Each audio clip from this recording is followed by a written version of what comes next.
ونستغفره ونعوذ بالله من شرور أنفسنا ومن سيئات أعمالنا من يهده الله فلا مضل له ومن يضلل فلا هادي له أشهد أن لا إله إلا الله وحده لا شريك له وأشهد أن محمدا عبده ورسوله اللهم صل على محمد وعلى آله وصحبه ومن والاه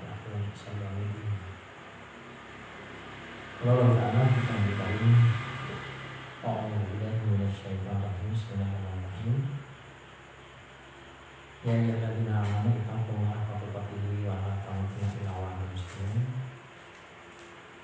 Ya ayyuhan nas ittaqullaha rabbakum alladzi khalaqakum min nafsin wahidah wa khalaqa zawjaha wa batha minhuma rijalan katsiran wa nisaa wa taqullaha allazii tasaaluna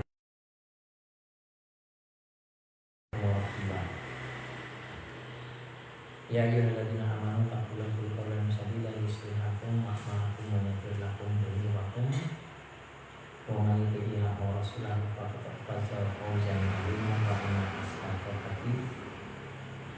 Allah wa khairul hadi Rasulullah wa fara'u wa taqwa wa mudabbi'an wa ta'abuna wa kula ila amara. Alhamdulillah rabbil alamin. Maka kita senantiasa akan menjaga puji syukur dan sembah Allah Subhanahu wa taala yang mana sampai pada malam hari ini kita masih diperkenankan berwawancara atau COVID. Mudah-mudahan dengan syukur iman takwa kepada sedaya kita selalu dilimpahi dengan nikmat sehat, wilujeng dan ditetapkan dalam keadaan iman dan Islam. Kita sampai pada hadis yang 1558. Wa an Abi Hurairah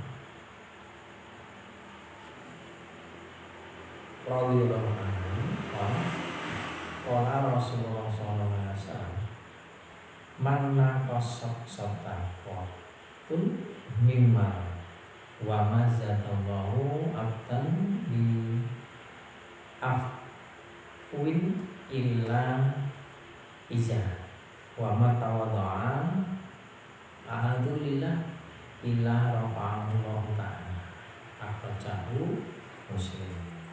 Hadis ini dikeluarkan oleh Imam Muslim, yaitu Rasulullah bersabda ma naqasat sadaqatun min mali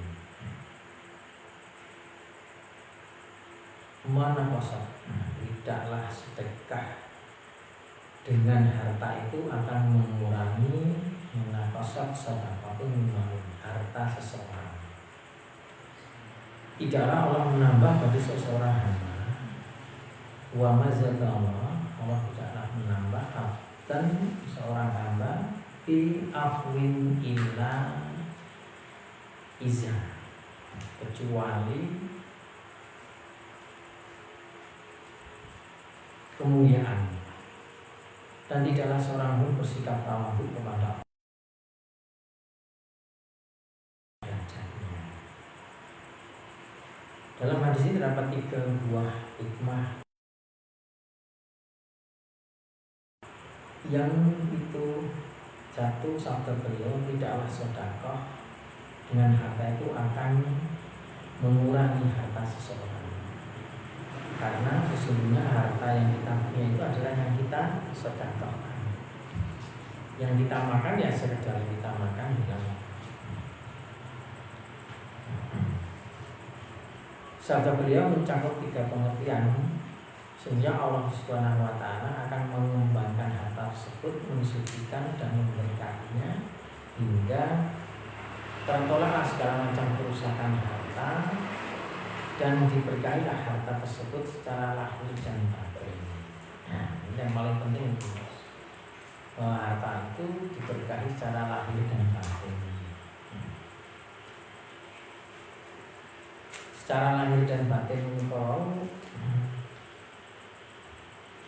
maksudnya harta-harta kita itu yang akan dibersihkan oleh Allah Subhanahu wa taala dari sisi harta itu sendiri. Harta itu sendiri yang Allah akan membersihkan, dan dari sisi perbuatan kita sendiri. itu juga Allah akan membersihkan dengan cara amal perbuatan kita semua atas dasar niat ikhlas kepada Allah Subhanahu wa taala. Sehingga fungsi sedekah itu salah satu di antara yang paling esensi adalah justru dengan sedekah itu Allah akan mengembangkan serta mensucikan dan memberkahi. Jadi manusia itu tidak bisa lepas dari harta yang tercampur dengan harta yang bulul. Harta yang didapat dari sesuatu yang tidak benar. Mungkin bisa karena kemaksiatan,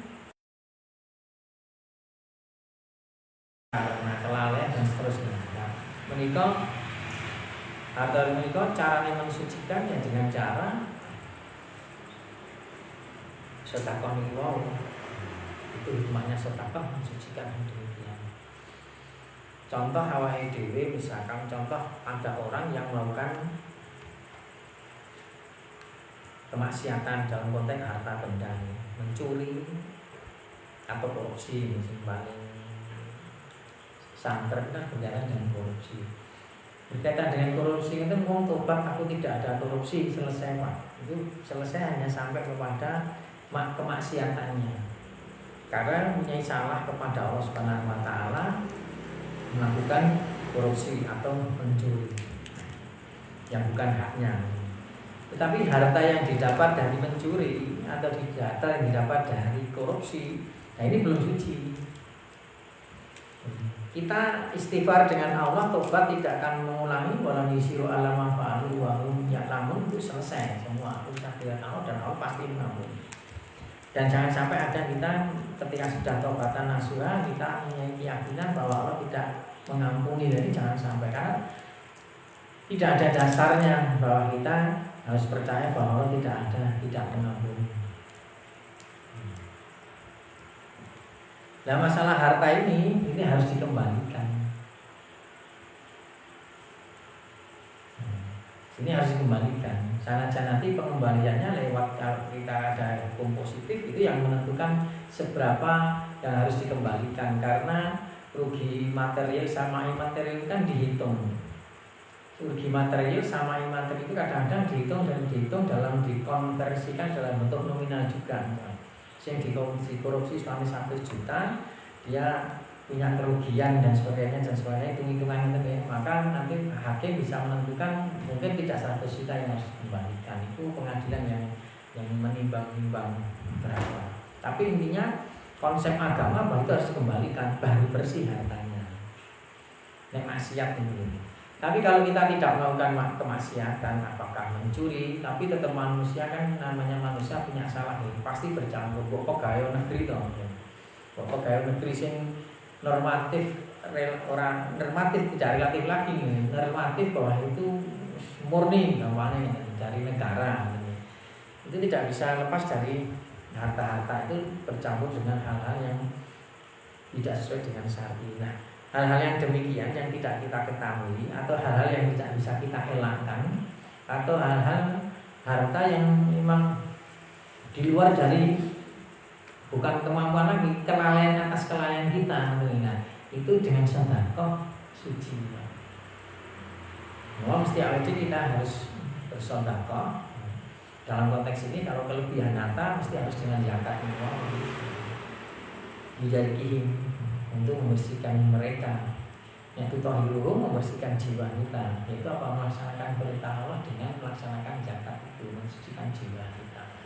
Hartanya caranya seperti itu. Nah, ini fungsi pertama sedekah menika, hikmah bukan fungsi. Hikmah sedekah menika mekaten menika.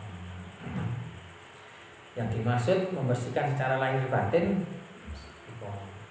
B. Sesungguhnya pahala yang dihasilkan dari sedekah itu akan menutupi kekurangan yang terdapat pada harta itu.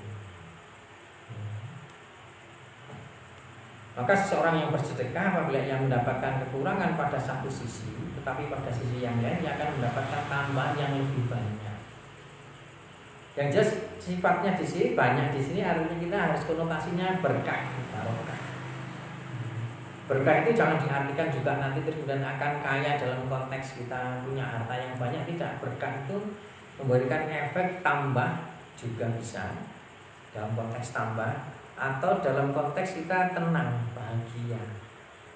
Dengan harta itu kita tidak, masalah ketidaktenangan dan ketenangan itu tidak bisa direkayasa dengan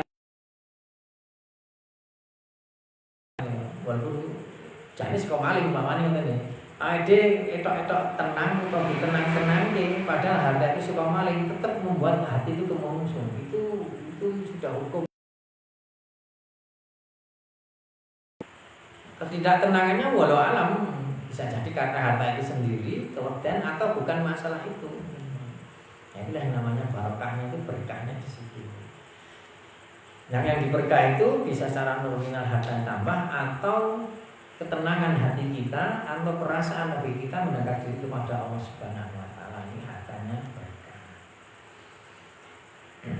Maka seseorang yang bersedekah apabila mendapatkan kekurangan pada satu sisi, tetapi pada sisi yang lain akan mendapatkan tambahan yang lebih banyak. Jadi, sehingga Allah Taala Subhanahu wa taala akan mengganti harta tersebut dengan mengganti yang akan menutupi kekurangannya, bahkan yang akan melebihkannya. Karena Allah berfirman dalam surat As-Saffat, dan barang siapa saja yang kamu nafkahkan maka Allah akan menggantinya, dan dialah yang memberi rezeki yang sebaik-baiknya. Mengganti ini kepastian, Pak. Yang jadi masalah adalah penggantian ini kadang-kadang diartikan mengganti di dunia, terus dikaitkan dengan waman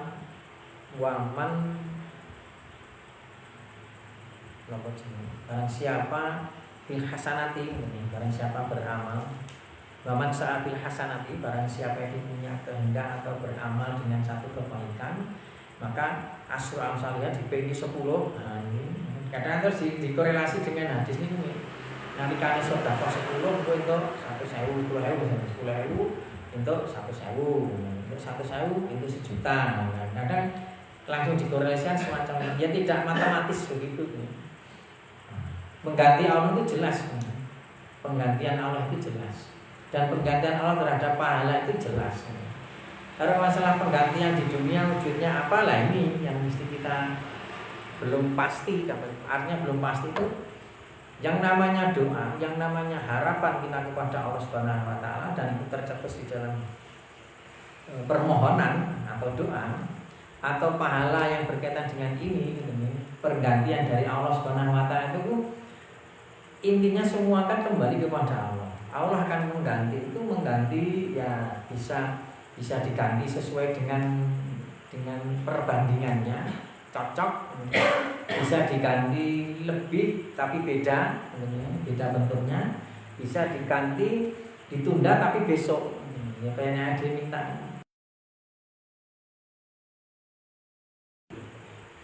Bagi orang mukmin itu pergantian di akhirat itu pasti.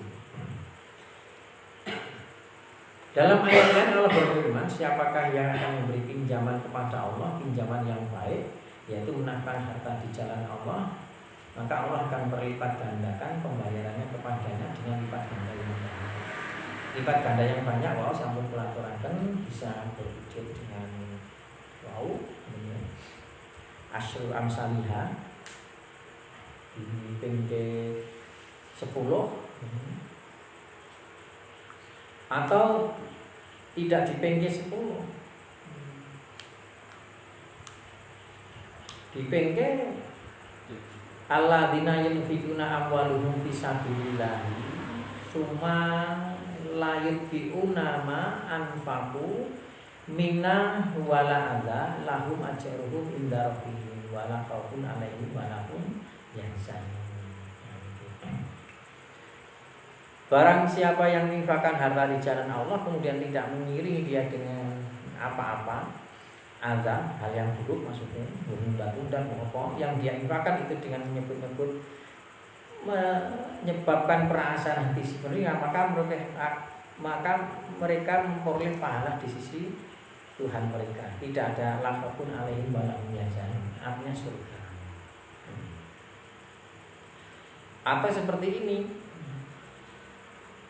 Mathalul ladzina yunfikuna amwaluhum fisabilillahi kama seperti habbatin biji anbatat yang tumbuh 107 sanabil, yaitu tangkai 7 pohon, ada 7 tangkai, satu pohon ada 7 tangkai. Fikuli untuk tiap-tiap sunbulatin atau tangkai itu sing 7 wau mi'atun berarti 100 ping itu 700 habbah dari benih itu tadi. Ini perumpamaan loh kan, yang di atas kan kamasal sunbulatin mi'atun habbatin wallahu yudha'ifu lima yasha. Dia Allah akan melipat gandakan siapa saja yang dikehendaki. Wallahu dan Allah wasi'un maha luas karunia-Nya, alim dan maha mengetahui. Jadi konteksnya bisa untuk sak pahala itu sendiri sebanding, bisa asyru amsalihah yang 10 dalam surat Al-An'am sampun langsung wau, terus dalam surat Al-Baqarah niku isah diping 700, isah diping dhaifu 5. Oh niku iso sedekah niku mengatakan niku. Allah akan melipat gandakan itu, ya itu pasti ganjaran ini, pahala. Yang saya sebut dengan kepastian itu pahala itu tadi, pahalanya itu bisa sebanding, bisa pun 10, bisa 700 atau bisa dhaifu 5 yasha. Allah akan melipat gandakan sesuai dengan apa yang Dia kehendaki. Nah, pahala tadi korelasinya dengan kualitas, Pak. Sing berkaitan dengan semisal 10, 700, dhaifu 5 yasha itu kualitas, bukan kuantitas. Nek kuantitas jenengan 100 karo 1000 ya 100 ping 10, 1000 ping 100 ya 10 ping 10 gampane kok ping 10 pahalane luwih gedhe ping 10 ngoten. Itu kuantitatifnya seperti itu. Tapi kalau bicara tentang kualitas, tingkat keempatian ketika kita menolong seseorang, tingkat keikhlasan kita. Jadi ikhlas ini memang bertingkat. Tingkat keikhlasan kita, tingkat perjuangan sing golek-golek rekoso sikil dadi gas-gas dadi sikil iso nyumbang 100.000 padha karo sing wong kuwi mau nek golek karo wong sing gampane golek duit gampane kuwi mau ora digondas ora disikile teko dhewe itu berbeda dengan nimbang padha-padha 100.000 ini karena perjuangannya luar biasa. Perjuangannya luar biasa sing golek duit 100.000 masalah. Mungkin 100.000 dienggo mangan pisan sedina mah diinfake umpamane ngoten ya. Itu berkaitan dengan kualitas. Belum keikhlasannya seberapa jauh tentang keikhlasan. Kalau sudah bicara kualitas ini nanti Allah yang akan memberikan doa yang saya. Penjelasannya berkaitan dengan sedekah itu. Dan tidaklah Allah menambahkan bagi seorang hamba dengan maaf kecuali kemuliaan. Sedekah tidak mengurangi harta dan Allah tidak akan menambah bagi seseorang dengan sebab pengampuni melainkan kemuliaan, dan tidak seorang merendahkan diri karena Allah melainkan Allah akan meninggikan dia. Nah, ini berkaitan dengan wa mazadallahu abdan bi afwin illa izzah, dengan ampunan kecuali dengan kemuliaan, melainkan dengan kemuliaan. Wa ma tawadhu, sebelum sampai ke sana ini penjelasannya. Tidaklah Allah menambah bagi seorang hamba dengan ampunan kecuali kemuliaan. Hadis ini berisi anjuran untuk memaafkan kesalahan orang-orang yang bersalah dan tidak membalas kesalahan tersebut meskipun hal itu tidak mengapa. Perintahnya di Al-Quran dan di hadis ini semua redaksinya menunjukkan tentang kita harus memberi maaf kepada manusia. Wa'afina animas, dan menjadi pemaaf. Memang kemuliaan itu ada pada yang memberi maaf. Yang memberi maaf itu orang gampang, karena yang tersakiti. Yang minta maaf itu kadang-kadang tidak lebih sulit daripada memberi maaf. Kadang-kadang wong iki sengaja terus minta maaf lah sing arep minta arep mau wong wis disulayani ngantek kene utawa kono jane nggon ngepreng kene sebajut lara sing arep minta maaf maka perintahnya redaksinya itu bentuk dohirnya itu adalah kebaikan itu ada pada pemberi maaf. Dan memberi maaf itu wajib Pak ketika orang itu sudah minta maaf. Jadi kita tidak ada alasan untuk tidak memberi maaf ketika orang itu sudah minta maaf secara dohir, secara lahiriah. Secara konkret dia sudah minta maaf dengan verbal, Pak saya minta maaf dengan tulus maksudnya. Tulus secara verbal kita tidak ada alasan sesakit apapun kita harus memberi maaf. Ini ujiannya Pak kita harus memberi maaf. Kalau dia belum minta maaf kita masih tidak ada perintah untuk memberi maaf. Lah wong ora ngerti permasalahannya yang memberi maaf tidak ada perintah secara khusus untuk memberi maaf ataupun juga kita tidak ngerti masalah ini. Tapi kita akan menjadi lebih mulia ketika ada permasalahan dengan seseorang itu kita sudah memberi maaf tanpa harus mengetahui permasalahannya. Yang ada ngerti permasalahan sing sithik tapi tidak usah mendetail, kita sudah memberi maaf. Spiritual kita yang lebih mapan lagi kalau yang demikian walaupun secara fikih tidak ada permintaan untuk memberi maaf karena belum ada permintaan maaf. Nah sudah ada permintaan maaf mesti kita harus memberi maaf. Tapi kalau kita menjadi orang yang bertakwa mesti sudah memberi maaf. Salah satu di antara hikmahnya ketika kita memberi maaf dan itu perintah di hadis itu begitu dan di Al-Quran surat Al-Imran juga demikian. Itu apa? Manusia itu dengan ya disolihin ya dengan garis ini bapak sombongan itu kehalalan seseorang ketika orang itu disulayani berkaitan dengan kehormatannya itu kehalalannya adalah menghalalkan. Ketika itu berkaitan dengan fitnah, ledek, pelecehan, ghibah maka minta maaf. Nek durunge perminta maaf antar sesama itu sih gantung sesuk ning akhirat. Ketika ning akhirat pertanggungjawabannya adalah amal perbuatane sing mendolimi tadi niku pahalane dikeke sing terdolimi. Umpamanya tingkat kesalahan dan tingkat dosanya itu besar, pahala apa yang dia dapat dari orang yang mendolimi ini tidak mencukupi atas kesalahan orang yang terdolimi tadi yang mengukur Allah nih.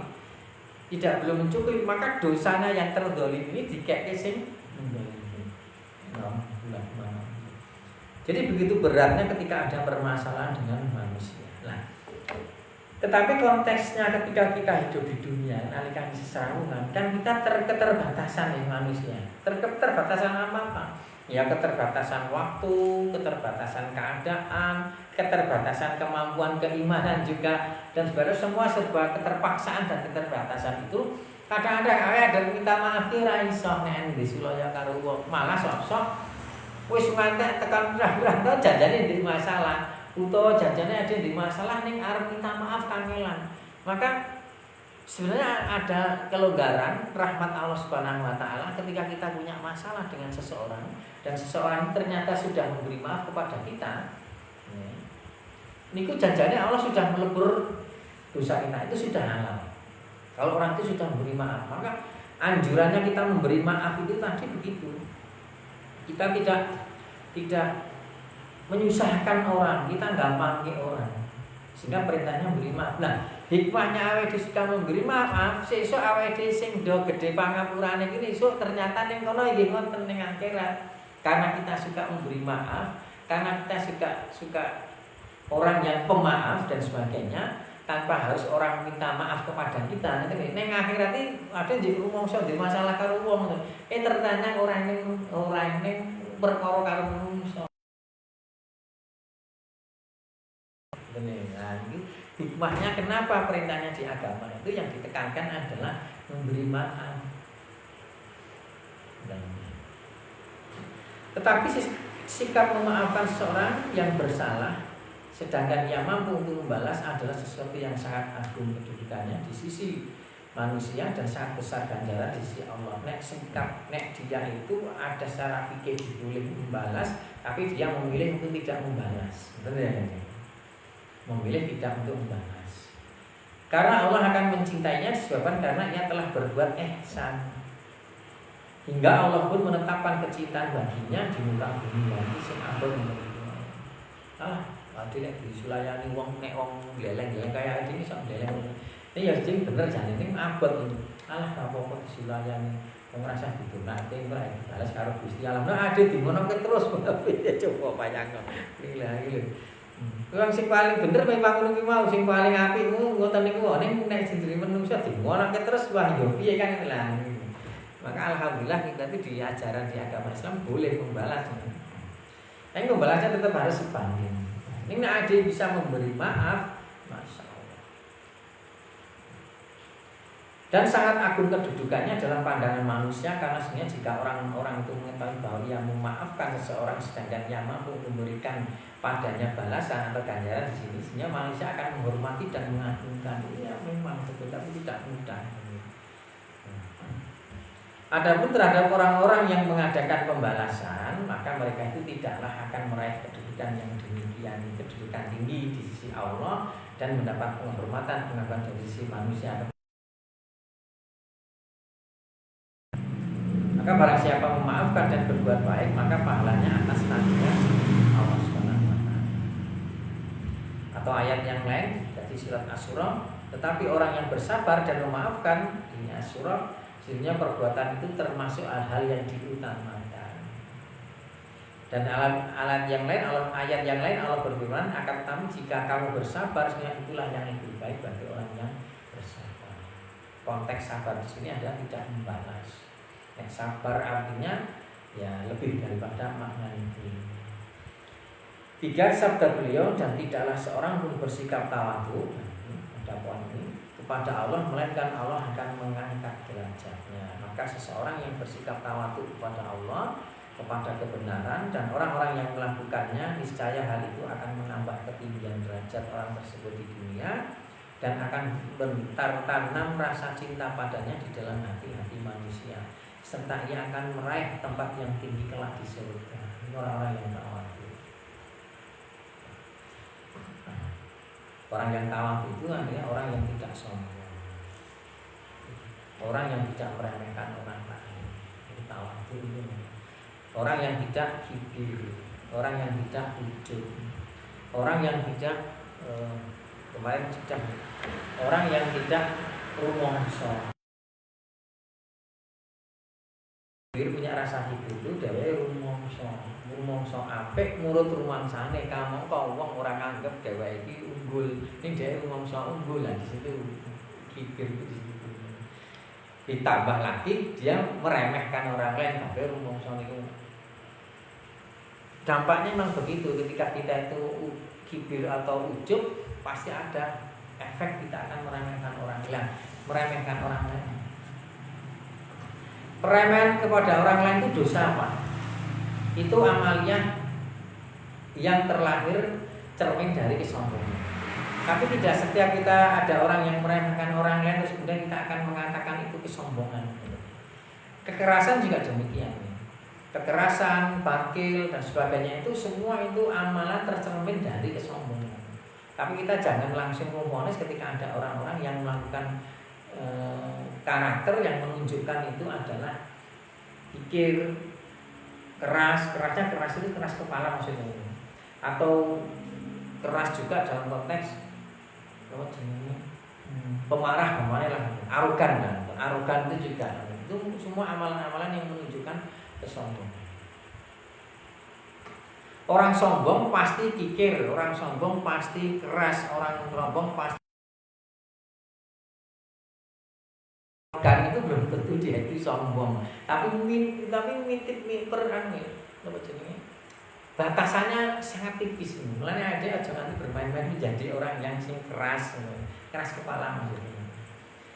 Lah kita harus berlatih sinau agama itu bisa membedakan dalam hati kita itu bagaimana kita tuh antara hati-hati dengan waspada, antara bersyukur dengan bangga. Antara awake dhewe menunjukkan diri kita sendiri dengan kesombongan. Batasan-batasan itu harus kita mulat saling dengan introspeksi itu tadi. Makanya nek arep tawadhu kemarin kan saya sampaikan supaya tawadhu harus banyak mulat saling. Hal itu tidak salah Pak sebenarnya. Tidak salah, tapi itu mendekati sombong atau itu tipis banget antara kesombongan dengan tidak. Tapi kadang-kadang kan kita melakukan hal itu karena sesuatu hal yang perlu. Rasulullah itu kadang-kadang mengatakan saya ini Rasul, saya ini utusan Allah, saya ini orang yang paling takwa. Tapi Rasulullah sering mengatakan ini konteksnya kalau dalam hadis-hadis itu mesti ada sesuatu yang berkaitan dengan hal yang paling berbahaya. Nek tidak diomongkan begitu atau berkaitan dengan eksistensi Nabi sendiri berkaitan dengan kerasulannya yang nanti akan berdampak kepada orang tidak percaya dan sebagainya. Itu kadang-kadang Nabi mengatakan orang terus kemudian Nabi tidak ada sebab terus mengatakan aku Rasul tidak jatuh tidak satu kesombongan itu bisa antara kesombongan. Tapi konteks-konteks tertentu Nabi sering mengatakan. Oleh karena itu tadi saya sampaikan perbuatan-perbuatan itu tidak masalah sebenarnya. Tapi nek wong sombong biasanya begitu. Nah, ini kita harus hati-hati terhadap amalia-amalia yang menunjukkan kesombongan. Karena kenapa kita tidak bisa tidak memvonis orang itu langsung katakan sombong. Sombong itu kan kafir. Kamu kok eneng wong sing kategorine mukmin, pemarah eneng, kategorine mukmin, ngayal eneng, wangkal ya eneng ngono lho. Niku pada kategorine mukmin ngono lho. Oleh karena itu saya sampaikan tadi, nek wong sombong mesti wangkal, nek wong sombong mesti kikir, nek wong sombong mesti keras kepala, nek wong sombong mesti arogan ngoten lho. Ning nek wong arogan iki belum tentu. Ning nek bermain-main dengan itu mungkin akan terbentuk karakter sombong, bisa jadi kita akan terjatuh kepada amalan yang sombong. Ya oleh karena itu ya satu-satunya jalan kita harus melawan sombong itu dengan tawadhu tadi. Tak eling meneh supaya nek awake ditawadhu ibadah sing akeh. Ora cukup ibadah wajib tok siji. Nomor loro sering berdoa dan berzikir kepada Allah. Berzikir kepada Allah dalam konteks mengagungkan Allah. Sering Pak. Maksudnya sering itu tidak hanya aku wiritan ning dalan zikir kakek alasan niku. Ya tetep kudu zikir ngono lho. Ya wiritan ngono lho wangsane. Ya zikir maknawi ya zikir lafati. Aku sering tunggu wong Muhammad yang terus oke beramal baik, terus muhasabah. Terus maca Al-Qur'an dan memberi maaf itu dengan menjaga ketawaduan seperti itu. Akan ini cukup semata dia pas tawadhu rampung. Kata kedua yang saya keluarkan kurang cukup kita sama. Pemain mengapunten pertemuan terakhir dalam konteks menjelang Ramadan itu persiapan Ramadan nanti akad yang besok ya. Mulai Ramadan tak Rabu nggih. Itu Rabu nggih. Tanggal 15. Karena dibahas konteksnya ternyata pemahaman